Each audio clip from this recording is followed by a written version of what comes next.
Hello dear friends, my name is doctor Ayesha. उम्मीद है आप सब खैरियत से होंगे। आज मैं यहाँ पर फेब्रॉइड्स की बात करूँगी कि बच्चेदानी की रसौलियाँ क्या हैं और इनका क्या इलाज है।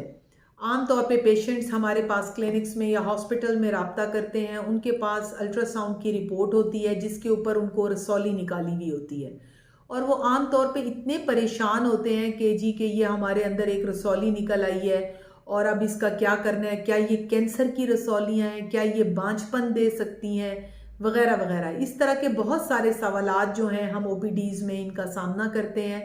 आज मेरा सेशन कुछ इसी तरह का है कि मैं आप लोगों को थोड़ा सा गाइड करना चाहती हूँ कि बच्चेदानी की रसौलियाँ जो फेब्रॉइड्स हैं, ये आम मिलने वाले फेब्रॉइड्स हैं, ये बिनाइन ट्यूमर हैं, यानी कि ये वो ट्यूमर हैं जो कि कैंसर की रसौलियाँ नहीं हैं। मैंने अपनी प्रैक्टिस में अब तक आज तक कोई भी फेब्रॉइड जो है उसको कैंसर के साथ नहीं देखा, लेकिन बहुत कम यानी लाखों में चंद एक या दो खवातीन ऐसी हैं जो कि इनको कैंसर में तब्दील भी हुए हैं, लेकिन वो इंतहाई कम ना होने के बराबर रेशो है।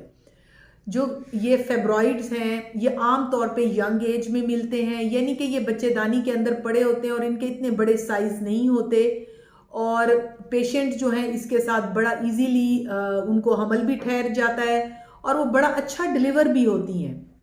इनमें से बहुत सी नॉर्मल भी डिलीवर हो जाती हैं और बाज़ जो है वाया सेक्शन भी होती हैं और इनको कंसेप्शन में भी इतना प्रॉब्लम नहीं हो रहा होता।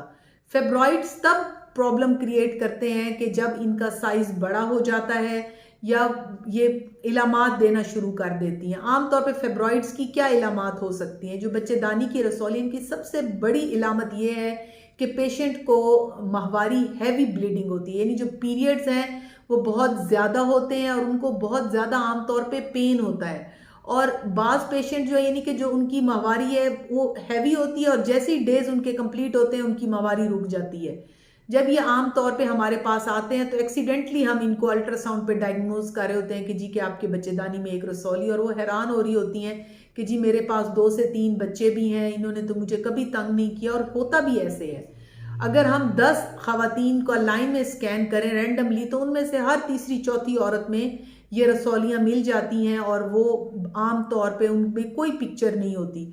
तो फिर हम ऐसे पेशेंट्स को गाइड करते हैं कि आप इनसे परेशान ना हो, आप अपनी फैमिली को जल्द अज जल्द कंप्लीट करें, यानी कि 2, 3 या 4 बच्चे जो आप फैमिली चाहते हैं उसको कंप्लीट करें।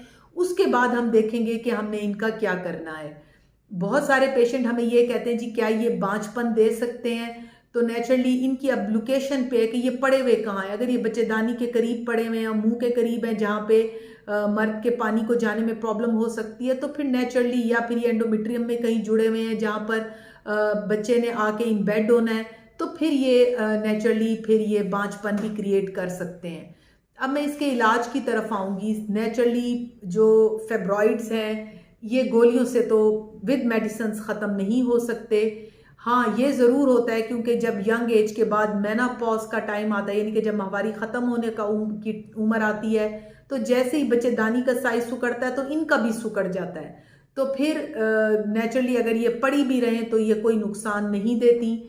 लेकिन अगर एक पेशेंट की उम्र 40 साल से ज़्यादा है, उसको पीरियड्स हैवी आ रहे हैं, उसकी फैमिली कंप्लीट हो चुकी है और उसको आमतौर पे किसी दवाई से भी हमने देखा है कि आराम नहीं आ रहा होता, तो फिर हम उन्हें यही एडवाइस करते हैं कि आप बच्चेदानी को निकाल दें। लेकिन अगर पेशेंट यंग एज में रिपोर्ट करती हैं, 30 के एज में, 35 की ईयर में, और वो अभी बच्चे चाहती हैं, तो हम उन्हें कहते हैं कि आप जल्द अज जल्द अपनी फैमिली को कंप्लीट करें और उसके बाद हम फिर इसका डिसीजन लेते हैं।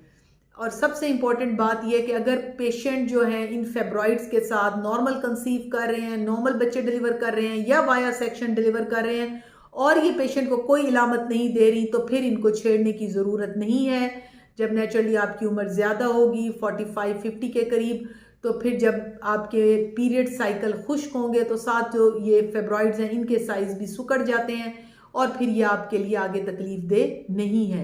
लेकिन इन तमाम सूरत हाल में आपने अपने गायनाकोलॉजिस्ट से रब्ता करना है, वो आपको प्रॉपर गाइड करेंगे। वो आपको पीरियोडिक अल्ट्रासाउंड भी लिख के देते हैं कि आपने हर 6 महीने बाद या साल बाद आके अपना अल्ट्रासाउंड कराना है ताकि इसके साइज़ को वो मैयर कर सके, क्या है ये बढ़ रहे हैं या कोई और तो नहीं बन गए या आपको कोई और सिम्टम्स तो नहीं है। सो डियर लेडीज़, उम्मीद है आपको इस सेशन से बच्चेदानी की रसौलियों के बारे में बहुत कुछ समझ आ गई होगी। अगर आप मुझसे कुछ पूछना चाहें तो मेरे कमेंट सेक्शन में पूछ सकते हैं। Thank you very much.